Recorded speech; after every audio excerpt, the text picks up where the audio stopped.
Assalamualaikum warahmatullahi wabarakatuh. Saya atas nama Muhammad Ihsan Al-Fadli dengan NIM 1510652010. Saya dari Teknik Informatika Sore akan menjelaskan materi dari mata kuliah pemrograman terstruktur, yaitu dengan tema sebagai berikut.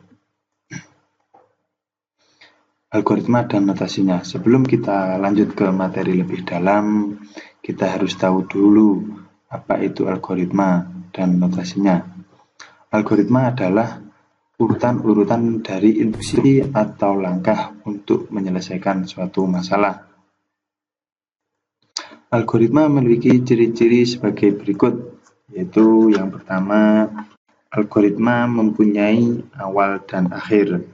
Yang kedua, setiap langkah harus didefinisikan dengan tepat sehingga tidak memiliki arti ganda atau ambigu. Yang ketiga, memiliki masukan atau input atau kondisi awal. Yang keempat, memiliki keluaran atau output atau kondisi akhir. Dan yang terakhir, algoritma harus efektif digunakan benar-benar menyelesaikan persoalan. Algoritma dan notasinya. Notasi algoritma itu dibagi menjadi tiga. Yang pertama, bahasa natural. Yang kedua, pseudocode. Yang ketiga, flowchart atau diagram alir. Bahasa natural adalah deskripsi setiap langkah dijelaskan dengan bahasa yang jelas. Itu harus benar-benar jelas. Notasi ini cocok untuk algoritma yang pendek, itu kelebihannya bahasa natural. Namun untuk masalah algoritma yang besar, notasi ini jelas tidak efektif. Sehingga pengkonversian notasi algoritma ke notasi bahasa pemrograman cenderung relatif sukar atau sulit. Coba kita lihat contohnya, bahasa natural. Contohnya seperti ini soalnya. Buatlah notasi algoritma untuk mengambilkan urutan angka 1 sampai dengan 10 menggunakan proses looping. Itu perintahnya, yaitu kita disuruh untuk mengambilkan angka 1 sampai dengan 10 menggunakan bahasa natural. Jawabannya seperti ini, yaitu yang pertama kita tulis adalah mulai. Yang kedua baca, yang ketiga I sama dengan 1, yaitu I di sini pengganti angka 1. Yang keempat, menampilkan angka dari I tadi adalah 1, sampai kurang lebih sama dengan 10. Setelah itu cetak, setelah semuanya selesai, 1 sampai 10, kemudian selesai. Seperti itu. Kita lanjut. Yang nomor 2, pseudocode. Dilihat dari pengertiannya, deskripsi tingkat tinggi informal dan ringkas dari algoritma pemrograman komputer yang menggunakan konvensi struktural dari suatu bahasa pemrograman yang ditujukan untuk dibaca oleh manusia, yaitu bukan untuk oleh mesin. Coba kita lihat contohnya, langsung saja ke contoh pseudocode. Untuk soalnya sama seperti nomor 1, yaitu buatlah notasi algoritma untuk menampilkan urutan angka 1 sampai dengan 10, yaitu kita diperintahkan untuk menampilkan angka 1 sampai 10. Jawabannya seperti di bawah ini. Yang pertama kita harus deklarasikan, yaitu seperti ini, 1, 2, 3, 4, 5, 6, 7, 8, 9, 10. Dan 10 ini dari 10 angka ini, yaitu kita ganti integer atau variabel bantu. Dan integer ini kita ganti juga sebagai variabel bantu dengan huruf I. Setelah itu kita deskripsikan read I, yaitu I tadi seperti ini, 1 sampai dengan 10. Kemudian yang nomor 2, for I sama dengan 1, titik 2, I kurang lebih sama dengan 1, titik 2 kembali, I plus plus, do, write, I, dan N. Seperti itu perintahnya. Kita lanjut ke yang nomor 3, yaitu flowchart atau diagram alir. Dilihat dari pengertiannya, yaitu merupakan sebuah diagram dengan simbol-simbol grafis, yaitu jadi flowchart mempunyai simbol-simbol yang menyatakan aliran algoritma atau proses yang menampilkan langkah-langkah yang disimbolkan oleh bentuk kotak beserta urutannya dengan menghubungkan masing-masing langkah tersebut menggunakan tanda panah. Langsung saja kita lihat simbol-simbolnya flowchart.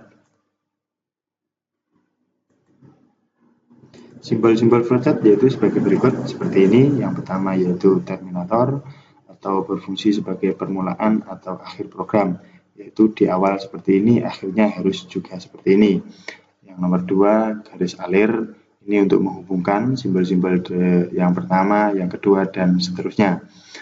Yang nomor 3 preparation atau proses inisialisasi atau pemberian harga awal. Yang keempat bentuknya seperti ini, yaitu namanya proses yang berfungsi proses perhitungan atau proses pengolahan data.